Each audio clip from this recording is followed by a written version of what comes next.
Schloss Glücksburg sits a few miles east of Flensburg, at the northernmost edge of Germany, where the land thins to a strip between the Baltic and the Danish border. It is a moated Renaissance castle, white walls rising from still water, the ancestral seat of the Dukes of Schleswig-Holstein-Sonderburg-Glücksburg.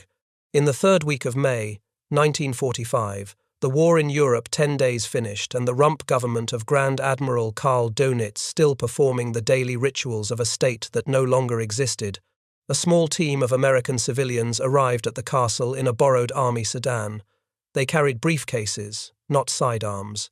They had flown into the Flensburg airfield aboard a C-47 that circled the strip until other Allied aircraft were visible on the ground below, because no one was certain the field had been swept for mines. They were billeted on the Patria, a Hamburg America liner moored in Flensburg harbour, where they ate breakfast on the veranda deck each morning before driving out to the castle. The man they had come to see was waiting for them in a business suit. His name was Albert Speer. He was 40 years old. Until 10 days earlier, he had held the title of Reich Minister of Armaments and War Production, the most powerful industrial position in the Third Reich, answerable only to Hitler himself. He was responsible for every tank hull, every aircraft engine, every rifle barrel, every artillery round, every submarine component, every synthetic fuel gallon that the German war economy produced from February 1942 until the collapse. Before the war, he had been an architect, trained at the technical universities of Karlsruhe, Munich, and Berlin, a designer of exhibition halls and rally grounds who had caught Hitler's eye in 1933. Hitler had appointed him personally, plucking his favourite designer from the drafting table and placing him at the head of an industrial empire that employed millions of workers across occupied Europe. Speer had succeeded Fritz Todt in the Armaments post after Todt died in a plane crash on February 8, 1942, and he had held it through 3 years of escalating Allied bombardment, through the invasions of North Africa, Italy, and France, through the destruction of city after German city, until Hitler's suicide on April 30, 1945. Now he sat across a table from a group of American economists and lawyers, and he was prepared to answer the one question that mattered to the United States government more than anything else the defeated Reich minister could offer. Did the bombing work? And for the next week, Albert Speer taught them the answer. The organization that sent those men to Glücksburg was the United States Strategic Bombing Survey, established by President Franklin Roosevelt in a directive dated November 3, 1944. Roosevelt's mandate was simple in its language and enormous in its ambition. An independent civilian body, supported by military personnel, would follow the advancing Allied armies into the wreckage of Germany, examine every bombed factory, every shattered rail yard, every levelled city block, interrogate every available German official, seize every available German production record, and produce a comprehensive, rigorously documented assessment of what Allied strategic bombing had accomplished and what it had not. The survey's table of organization provided for 300 civilians, 350 officers, and 500 enlisted men. Its chairman was Franklin Dollier, the president of the Prudential Insurance Company. Its vice-chairman was Paul H. Nitze. Nitze was 38 years old. Before the war, he had been an investment banker at Dillon, Reed & Company on Wall Street.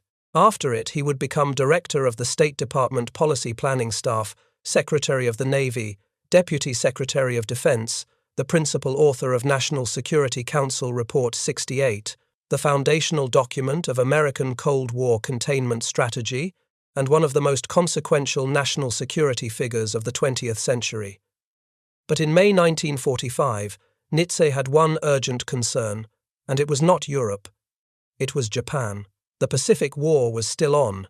American B-29s were already striking the Japanese home islands from bases in the Marianas, and the targeting decisions being made that spring and summer in Washington and on Guam would determine how many more American airmen died and how many more Japanese cities were reduced to ash.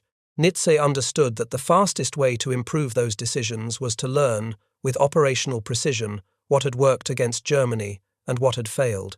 And he understood that the single best source on that question was the man who had spent 3 years trying to keep the German economy running underneath the bombs.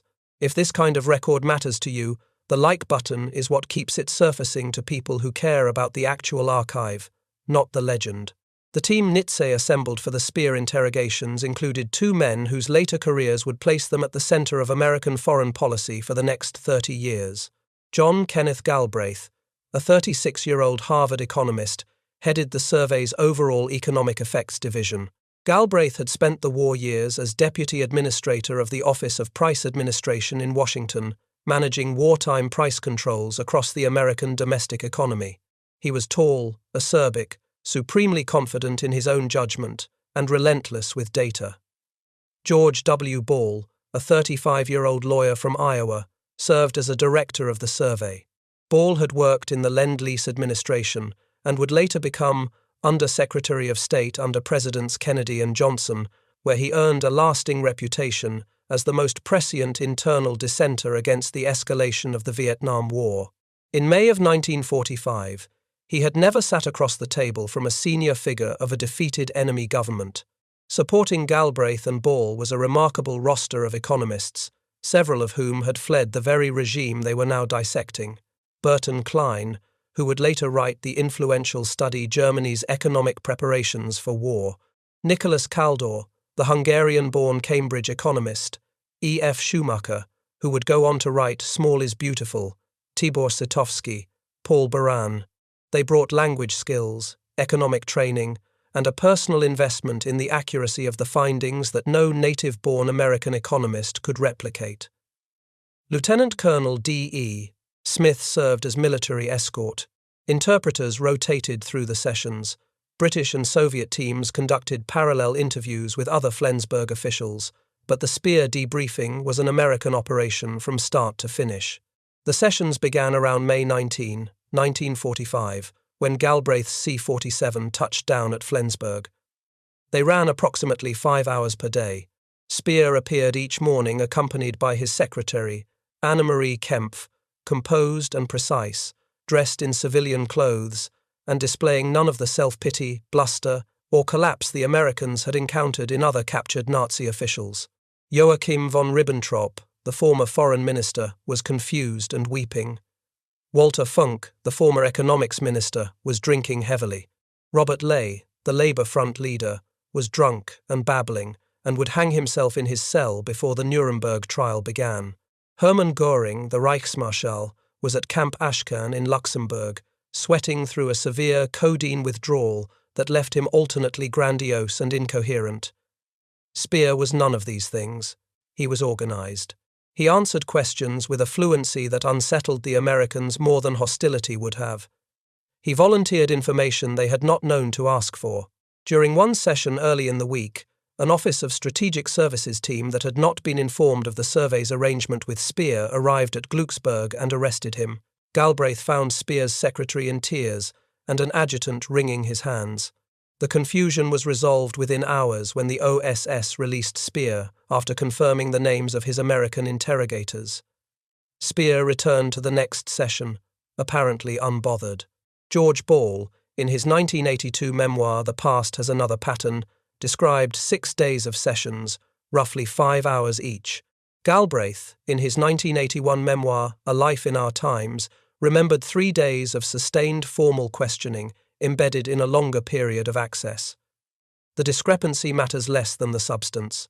The honest reading is that there were 6 to 7 days of contact between May 15 and May 23, with somewhere between 3 and 6 full days of concentrated question and answer, plus informal conversations at meals and in the evenings. The sessions ended on the morning of May 23, 1945, when British forces arrested the entire Flensburg government. Nitze had received a warning the previous day. The message, as he later recounted it in his 1989 memoir From Hiroshima to Glasnost, at the center of decision, was blunt. If there was anything else Nitze wanted from Speer, he should get it tomorrow. Speer himself, years later, gave the episode a name. He called the daily seminars he was conducting for his American captors, his bombing high school. The phrase survives through Nitze's recollections, preserved in Nicholas Thompson's 2009 biography of Nitze, The Hawk and the Dove. Galbraith and Ball had their own names for the wider Flensburg spectacle. Galbraith recorded that Speer, displaying a pride in American slang, described the Rump government's daily charade as Grade B Warner Brothers. Ball called the entire episode the Flensburg farce. All three labels describe the same scene: morning coffee, briefcases on the table, a defeated minister in civilian clothes, and the debriefing that would reshape American thinking about strategic air power for the rest of the century. What follows is what Speer told them. The American planners were not prepared for the answers. The first thing Galbraith's economic team established, cross-referencing captured records from Speer's own ministry with newly computed gross national product estimates, was that the foundational assumption behind Allied strategic bombing had been wrong. Under the Casablanca Directive of January 1943, the combined bomber offensive had been built on a straightforward theory. The German economy was assumed to be operating at or near full capacity. Sustained destruction of industrial targets would therefore produce proportional declines in war output, destroy enough factories, kill enough skilled workers, wreck enough machine tools, and the German war economy would grind down until it could no longer sustain the armies in the field. It had not ground down, it had grown. Germany in 1942 and early 1943 was not a fully mobilized war economy. Consumer goods production had barely been curtailed. Civilian automobile repair shops were still operating in major cities. The female labor force had not been conscripted or even seriously recruited on anything approaching the scale that Britain had achieved after Dunkirk or that the United States had undertaken with Rosie the Riveter. Vast pockets of waste, redundancy, and peacetime production practice persisted across German industry because nobody in Berlin had consolidated them. Hitler's pre-war strategy had assumed short campaigns and quick victories, a doctrine of lightning wars that required no sustained economic mobilization. When the campaigns lengthened and the wars became anything but lightning, the slack was still there. Speer had used the bombing as a lever. He had gone to Hitler with the burning cities as evidence, demanded sweeping authority to rationalize the war economy, and received it. He consolidated competing procurement agencies, he stripped consumer production, he closed redundant workshops.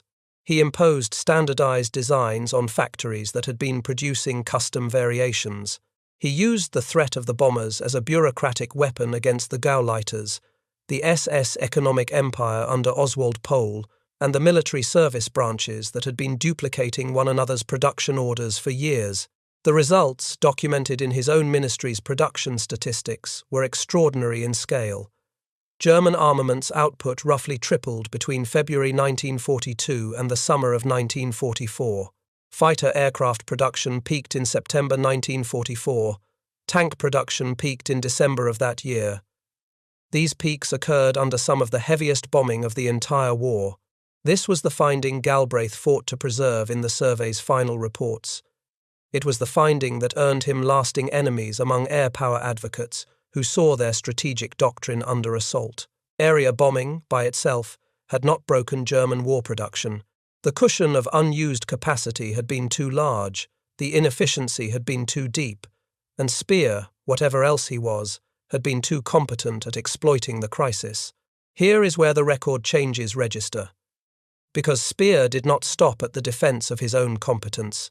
He was equally specific, and far more unsettling, about which campaigns had come close to ending the war and where the Allies had made mistakes that cost them months and lives. The answer that shook the Americans across that table was oil. Speer told his interrogators that the Allied attacks on Germany's synthetic fuel plants, beginning May 12, 1944, represented the catastrophe he had feared above all others. Germany possessed no significant natural petroleum reserves.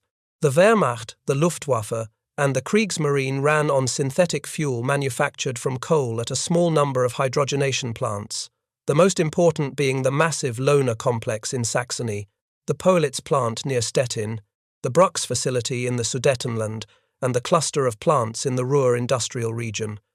These plants were the blood supply of the German war machine. When the 8th Air Force and the 15th Air Force began systematically striking them in the spring of 1944 under the operational plan that became known as the Oil Campaign, Speer grasped immediately that the entire war effort was now running against a clock that no amount of rationalization or improvisation could stop. He had written as much to Hitler. The memorandum survives in the German Federal Archive. In it, Speer warned that the enemy had struck at one of Germany's weakest points, that if the attacks continued with the same intensity, Germany would soon have no fuel production worth mentioning, and that his one remaining hope was that the other side had an Air Force general staff as scatterbrained as Germany's own.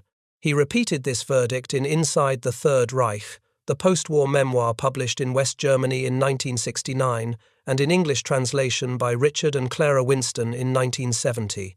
Of the oil campaign, he wrote that it meant the end of German armaments production. The memoir devoted more pages to the oil attacks than to any other single aspect of the Allied bombing offensive, and the emphasis was consistent with what he had told the survey team at Glücksburg roughly 8 years before he began writing his prison notes at Spandau. What he surrendered to the survey team at Glücksburg confirmed the claim in detail the Americans had not possessed before. Before the attacks began, German synthetic fuel output had been running at roughly 316,000 metric tons per month. By September 1944, aviation gasoline production had dropped to approximately 5.5% of its pre-attack level. Panzer divisions on both fronts sat immobile for lack of diesel. Pilot training programs were slashed because there was no fuel to fly the training aircraft. The Luftwaffe could not get its fighters into the air in the numbers needed to defend the fuel plants themselves. Each successful Allied attack reduced the defensive capacity that might have prevented the next one. The spiral was self-reinforcing, and Speer watched it accelerate from inside his ministry with the precision of a man reading gauges on a machine that was tearing itself apart. Speer added something else about the oil campaign, something with a sharper edge. He told the Americans that the attacks would have been decisive even earlier if the Allies had not repeatedly pulled bomber resources away from the fuel plants to support other objectives, including the preparations for the Normandy invasion and the winter ground campaigns.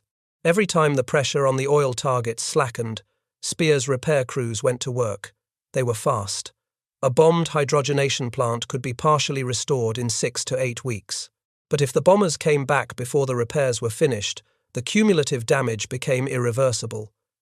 Consistency, Speer argued, mattered more than any single raid's tonnage, and the Allies, in his assessment, had been maddeningly inconsistent. What Speer described next was a campaign that had failed, and its failure had cost the 8th Air Force more men than almost any other operation of the European war. Schweinfurt. The name had been branded into the memory of every heavy bomber crew that survived 1943. On August 17 of that year, 230 B-17 flying fortresses launched from bases in England against the ball-bearing factories at Schweinfurt in Bavaria. The mission flew as the northern half of a dual strike, with a simultaneous attack on the Messerschmitt aircraft assembly plant at Regensburg. The theory behind the Schweinfurt targeting was precise and compelling. Ball bearings were a universal bottleneck component, used in virtually every piece of military equipment the Germans produced. Tank turret traversing mechanisms, aircraft landing gear, retraction systems, submarine torpedo drives, electric motor assemblies in every factory on the production line. Destroy the bearings, and the entire output of the German armaments industry would slow and eventually cease. The theory was sound. The execution was a disaster. The Schweinfurt force flew deep into Bavaria without long-range escort fighters, because none existed in the 8th Air Force inventory in August 1943. The Republic P-47 Thunderbolt, the best American fighter then in theater, could escort as far as the German border near Aachen before its fuel forced it to turn back. After Aachen, the bomber formations were alone. German fighter controllers, tracking the American formations on radar, assembled more than 200 Messerschmitt 109s and Focke-Wulf 190s along the route and tore into the unescorted bombers from the German border to the target and again on the way home.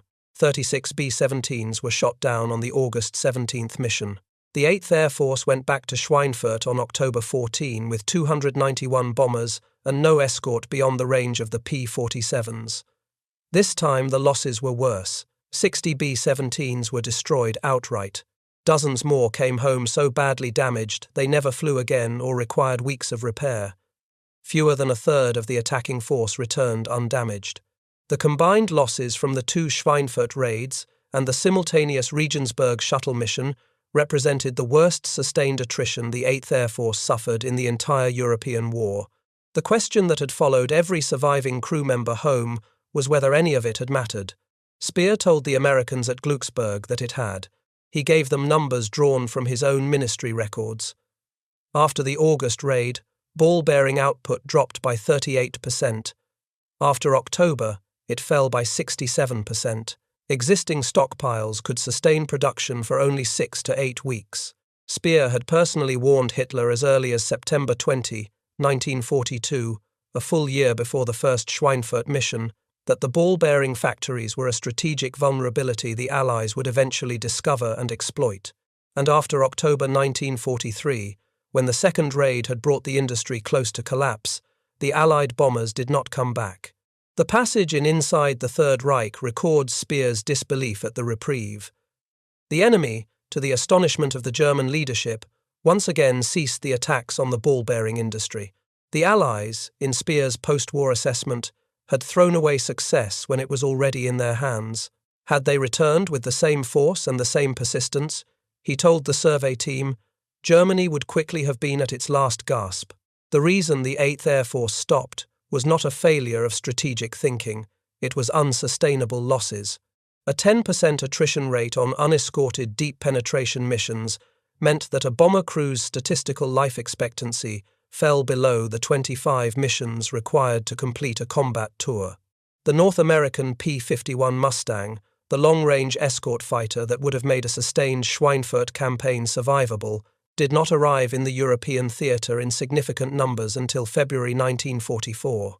By the time the Mustangs were flying escort to targets deep inside Germany, Speer had already dispersed the ball-bearing industry into dozens of smaller facilities scattered across the Reich, established alternative supply lines from neutral Sweden and Switzerland, and closed the window that the 8th Air Force had opened at such terrible cost. Postwar scholarship has questioned Speer's Schweinfurt numbers. His production drop figures of 38% and 67% are probably overstated. Physical damage to the factories was real and significant, but German stockpiles, rapid dispersal, component substitution, and imports mitigated the operational impact more quickly than his emphatic post-war account suggests. The survey's own summary report, completed September 30, 1945, recorded that there was no evidence the attacks on ball-bearing production had any measurable effect on essential war production, while noting, on Speer's own authority, that the outcome might have been quite different had the 8th Air Force been able to follow up. The gap between Speer's dramatic claim and the survey's cautious conclusion captures something essential about the Glucksburg sessions. Speer was a gifted witness. He was also an interested one. He was constructing, in real time across that table, the first draft of a narrative that would carry him through Nuremberg and through 3 decades of post-war public life. Every admission of German vulnerability was simultaneously an advertisement for his own indispensability. I kept it all running under your bombs. I am the man who knows what worked. The implication was plain. I am worth more to you alive and talking than dead or silent. Galbraith saw this clearly. In A Life in Our Times, he described Speer as a man who understood that cooperation with the victors was the surest path to survival, and who had begun calculating that path before the last shot was fired. Ball saw it too, noting that Speer displayed none of the ideological commitment or personal loyalty to Hitler that characterized the other captured leaders. The ideology was gone, or had never been there in the way it had been for Ley or Ribbentrop. What remained was a professional intelligence, a capacity for organization, and an instinct for self-preservation that expressed itself not as defiance but as generosity with data. Speer gave the Americans everything they asked for and more, and each piece of information he surrendered made him harder to discard as a witness and easier to justify keeping alive. Nitze, for his part, was less interested in Speer's psychology than in his numbers. The survey's mandate was operational, not judicial. Nitze wanted to know what had worked against the German economy so that it could be applied against the Japanese economy before the invasion scheduled for November 1945. Every session at Glucksburg was, for Nitze, a conversation with direct implications for American airmen and American soldiers who were going to fight and die in the Pacific within months. The urgency shaped the questioning. The Americans did not have the luxury of lengthy cross-examination on peripheral matters. They needed the targeting data, and Speer was the only man in the world who had it all in his head. The next thing Speer described produced the finding that became the survey's most cited conclusion: transportation.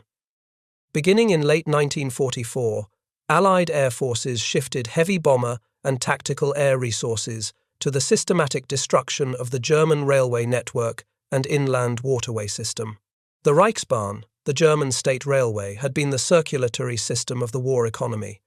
Coal moved by rail from the mines of the Ruhr and Silesia to the steel mills.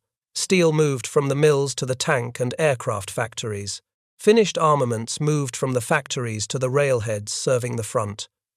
Raw materials from occupied territories flowed back into the Reich on the same networks. Every link in the chain depended on the trains. When the rail network broke, the chain did not weaken, it shattered. Coal sat at pitheads with no rolling stock to carry it. Coke could not reach the blast furnaces. Components accumulated at factory loading docks while assembly plants hundreds of miles away stood idle waiting for them. Finished Tiger tanks rolled off production lines with no way to reach the front. The economy did not decline in a measured curve. It collapsed in a cascade, each broken link pulling the next one down. Speer confirmed this to Nitze, Galbraith, and Ball in the kind of granular operational detail that only someone who had been managing the system from above could provide. He produced internal Speer ministry reports showing tonnage delivery figures for coal, the growing backlog at the pitheads, the widening gap between what the factories ordered and what the rail system could deliver. He described how coal production in the Ruhr, the heart of German heavy industry, became useless because only a fraction of the output could be moved. He traced the moment in late 1944 when the transportation collapse became irreversible, when every repair team sent to fix a wrecked marshalling yard was a repair team diverted from a damaged fuel plant, and when the entire logistics network began consuming itself. The oil crisis and the transportation crisis fed each other. Without fuel, locomotives could not run. Without locomotives, fuel could not be distributed. The two campaigns that Speer identified as decisive were not independent, they were interlocking. The survey's summary report distilled the finding into a single sentence that has been quoted in every major study of strategic bombing published since. The attack on transportation was the decisive blow that completely disorganized the German economy.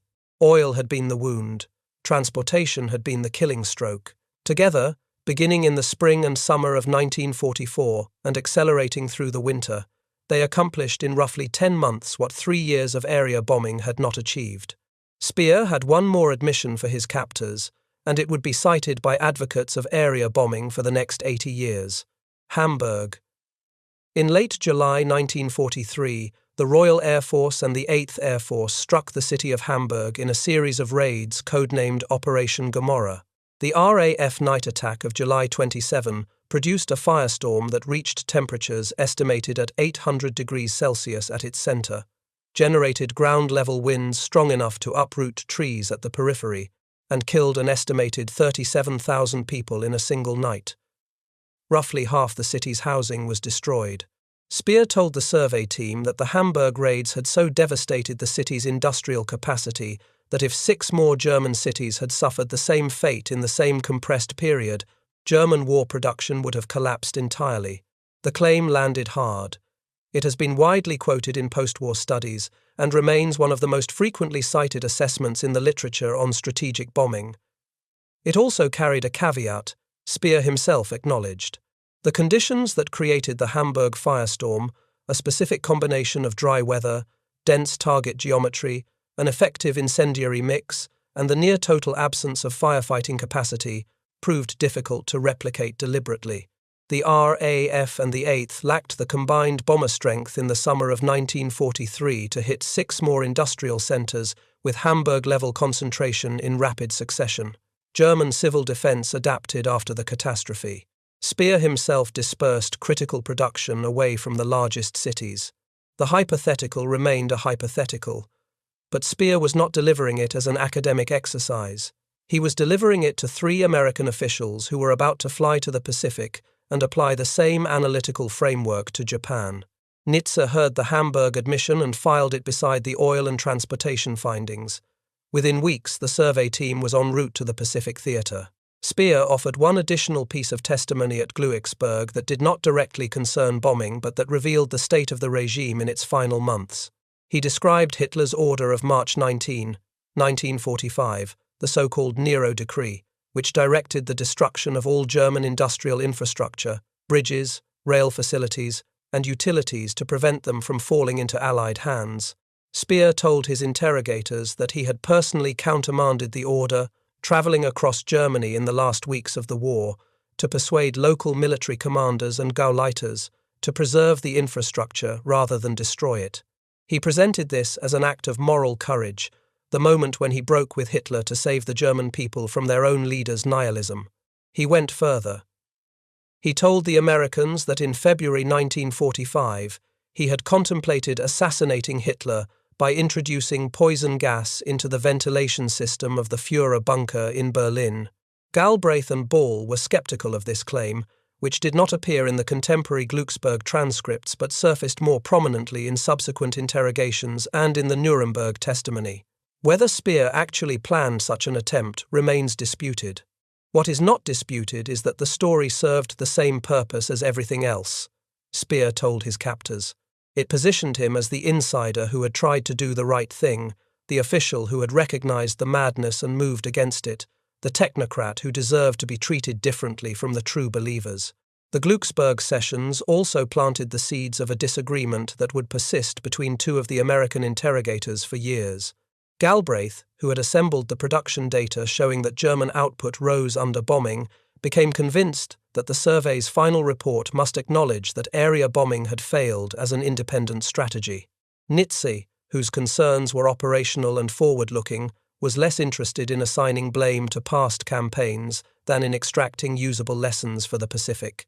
The tension between Galbraith's insistence on intellectual honesty and Nitze's insistence on operational relevance shaped the drafting of the summary report through the summer of 1945. Galbraith later wrote that he defended the report's findings with a maximum of arrogance and a minimum of tact. The final document, published September 30 of that year, was a compromise, praising the oil and transportation campaigns while acknowledging that area bombing alone had not reduced German war production. The air power establishment was not pleased with Galbraith's conclusion. The debate it ignited has never fully ended. If this channel is what brought you here, and you want the next document when it arrives, the subscribe button is right there. Most people watching are not subscribed. Then back to the testimony. One of the most revealing features of the Flensburg sessions, visible in the memoirs of all three principal American interrogators, is what they chose not to ask. Nitze, Galbraith, and Ball were aware that Speer had been a member of Hitler's inner circle for more than a decade. They knew that forced and slave labor had been used on a massive scale in armaments factories under Speer's direct authority. They did not press him on it. They did not ask what he knew about the extermination of the Jews. Their reasoning, as Galbraith later explained in A Life in Our Times, was pragmatic. They feared that if they cornered Speer on questions of personal moral culpability, his cooperative posture would collapse and the flow of operational information would stop.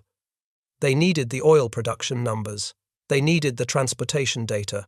They needed the ball-bearing stockpile figures and the factory dispersal records. The Pacific War was still being fought. American men were still dying. The moral reckoning could wait for Nuremberg. All three men reflected on that decision for the rest of their careers. Galbraith later wrote that Speer had been unlike any of the other captured officials in one critical respect. He did not blame Hitler for everything. He did not claim to have been a passive functionary carrying out orders. He spoke of his own decisions, his own priorities, his own trade-offs in the allocation of industrial resources, with the fluency of a man who was proud of his work, even as the work lay in ruins around him. He described the soft and the weak and the incompetent who had never been pruned from the Nazi bureaucracy the way they had been pruned in Britain and the United States. He described the overlapping jurisdictions, the feudal competition among Göring, Himmler, Bormann, and the military services, the waste that no one had the authority to eliminate until Speer himself received that authority from Hitler. He was, in Galbraith's assessment, the most gifted administrator the regime had produced, and the mornings at Glücksburg were a seminar in industrial management delivered by a man who had managed an empire of slave labor while insisting, then and later, that he had not looked too closely at the human cost. The last session, according to Ball, ended not at the castle but aboard the Patria, with Speer groggy with whiskey and still talking at 4:30 in the morning, unable or unwilling to stop providing the data that kept him useful and alive. The next morning, the British came for him. Speer cooperated in ways that went beyond answering questions. He directed Nitze's team to the location of his personal Führerprotokolle, the verbatim records of his wartime meetings with Hitler, locked in a safe in Munich. He provided the combination. Those documents, now held in the German Federal Archive at Koblenz under the designation Nachlass Speer, N 1340, became foundational sources for Inside the Third Reich, and for every major historical study of the German wartime economy published since. From Glücksburg, Speer's path to Nuremberg ran through two interim facilities: Camp Aschken, at the Palace Hotel in Mondorf-les-Bains, Luxembourg, held the highest-ranking prisoners under the command of Colonel Burton C. Andrus. Camp Dustbin, at Kransberg Castle in the Taunus Mountains, held the technocrats and scientists. Kransberg was a building Speer himself had remodeled as part of Hitler's Western Adlerhorst command complex. In a castle he had designed for the Führer, a second round of interrogations was conducted by Brigadier Fulton, Lieutenant Colonel Mackenzie, and Major Blunden of the Combined Intelligence Objectives Subcommittee.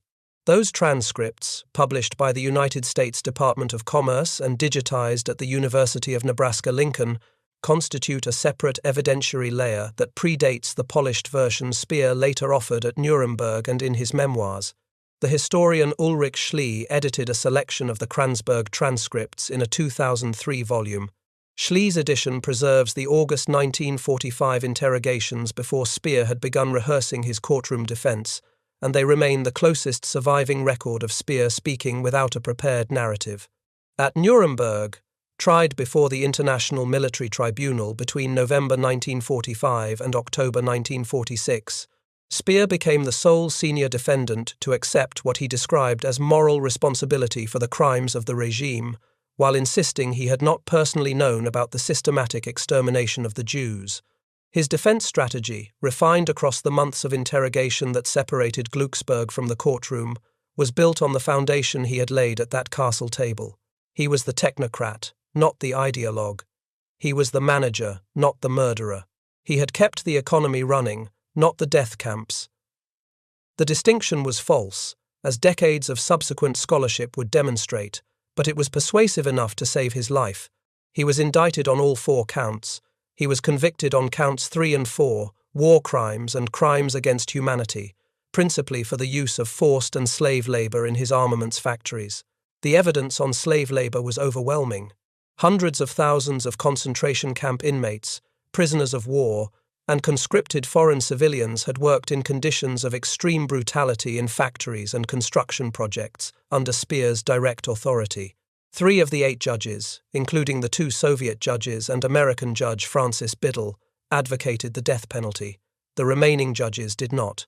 A compromise sentence of 20 years was reached after 2 days of closed deliberation. The sentence was pronounced October 1, 1946. Before the trial began, Galbraith and Ball had published the first public account of their encounters with Speer. Their article appeared in Life magazine on December 17, 1945, under the title Close Up, Albert Speer. It presented Speer as a figure of unusual candor and competence, a characterization that set the tone for how the Western public would receive Speer's self-portrait for the next 2 decades. The framing was Speer's own, laid down at Glücksburg and delivered to 2 Americans who did not yet realize they were helping him rehearse. On July 18, 1947, Speer was transferred to Spandau Prison in West Berlin, where he became prisoner number 5. He served the full term. During 20 years of imprisonment, he secretly composed thousands of pages of notes on toilet paper, wrapping paper, and whatever material he could find, smuggled out of Spandau by a sympathetic Dutch former forced laborer and a cooperative guard. Those smuggled pages became the raw material for his post-war literary career. Inside the Third Reich, assembled from the Spandau Notes and supplemented with documents from the German Federal Archive, was published in West Germany in 1969 and appeared in English the following year, translated by Richard and Clara Winston, with an introduction by Eugene Davidson. The book opens with a line that reaches directly back to Glücksburg. Speer wrote that one of the first Americans he met in Flensburg in May 1945 had told him he supposed Speer would be writing his memoirs now. The remark may have come from Galbraith, who had been struck by Speer's intelligence and fluency during the sessions. It may have come from Ball, whoever said it. Speer spent the next 24 years doing exactly that. The memoir was a global bestseller. It sold millions of copies in dozens of languages. It established Speer in the popular imagination as the good Nazi, the brilliant technocrat who had served the regime with his professional talent while remaining, he claimed, ignorant of its worst crimes. Nitze, reviewing the Glücksburg experience decades later in From Hiroshima to Glasnost, judged Speer broadly truthful on technical matters and broadly evasive on moral ones. Ball, who later supported clemency petitions for Speer at Spandau, found the self-portrait persuasive enough to act on. Galbraith, the shrewdest of the three at reading character, had reservations he expressed only obliquely. The evasion held for 3 decades. Then it collapsed. In 2007, the British journalist Kate Connolly published in The Guardian a letter Speer had written on December 23, 1971, to Helene Janty, a Belgian woman he had been corresponding with since his Spandau years. In the letter, Speer acknowledged that he had been present on October 6, 1943, when Reichsführer SS Heinrich Himmler addressed an assembly of senior Nazi officials in the city of Posen and announced that all Jews would be killed. Speer wrote that there was no doubt he had been present, that he had suppressed this knowledge, and that it would have been easier to have included the admission in his memoirs.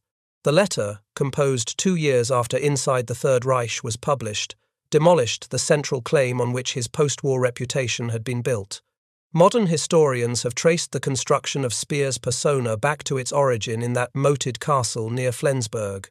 Gitta Sereny, in her 1995 biography Albert Speer, His Battle with Truth, examined the widening gap between what Speer knew during the war and what he admitted afterward.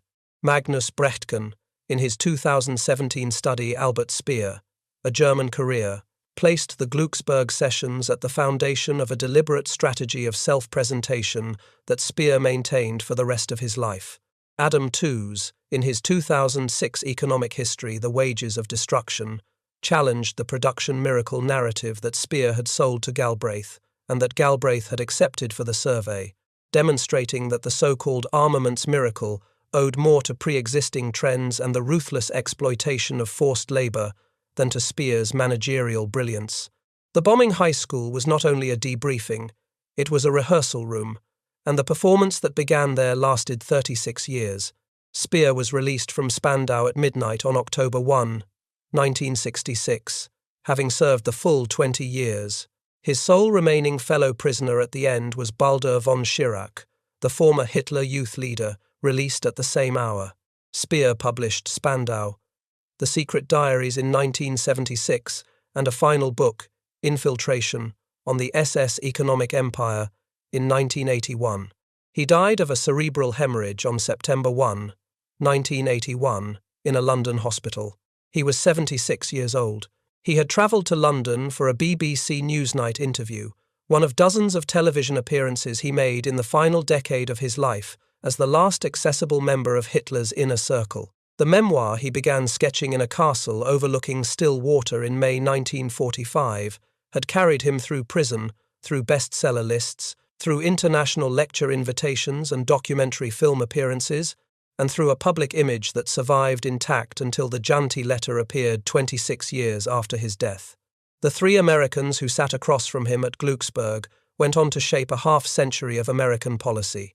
Nitze became the principal drafter of NSC 68, served in senior defense and arms control positions under 7 presidents, and remained a central figure in American strategic thinking until his death in 2004. Galbraith became the most prominent public economist in American life, ambassador to India under Kennedy, and the author of The Affluent Society.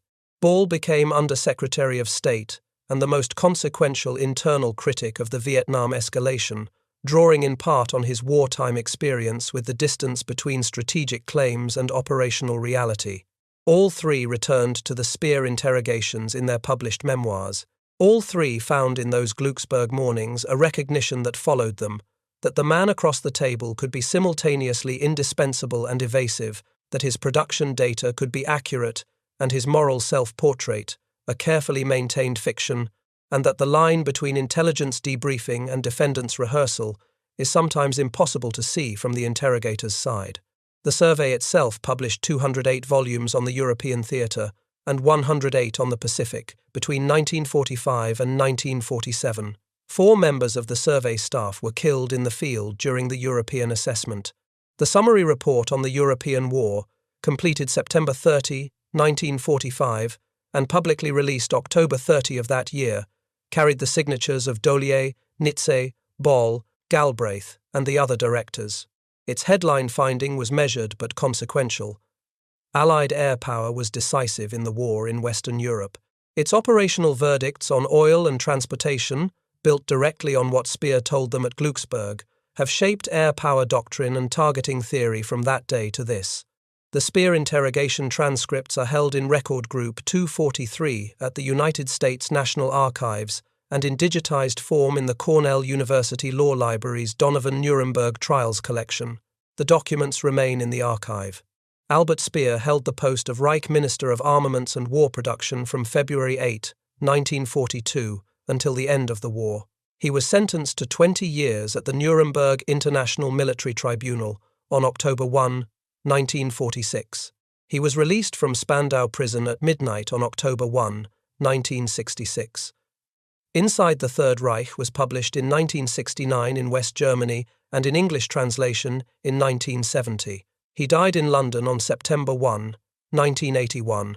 The Glucksberg transcripts survive. Nitze's working papers are held at the Library of Congress. Galbraith's papers are at the John F. Kennedy Presidential Library. Ball's are at Princeton. If this material matters to you, a like helps it find the people who care about the record over the legend. Subscribe, and the next document arrives. The man who ran every factory in the Reich sat in a moated castle near the Danish border, in a business suit, and taught his captors where every bomb had landed and which ones mattered. He called it his bombing high school. The lesson plan is still in the archive.